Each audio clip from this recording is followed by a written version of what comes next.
శ్రీమాత్రే నమః. సౌందర్యలహరి మొదటి శ్లోకం. ప్రతిరోజు ఇంట్లో చదువుకుంటే అమ్మవారు శంకరాచార్యులు ఇంట్లో తిరుగుతూ ఉంటారు. శివ శక్త్యాయుక్తో యది భవతి శక్తః ప్రభవితుం న చేదేవం దేవో న ఖలు కుశలః స్పందితుమపి అతస్త్వామారాధ్యాం హరిహరవిరించాదిభిరపి ప్రణంతుం స్తోతుం వా కథమకృత పుణ్యః ప్రభవతి.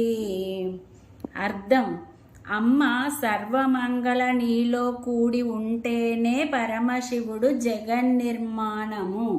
శివుడు స్పందించడు.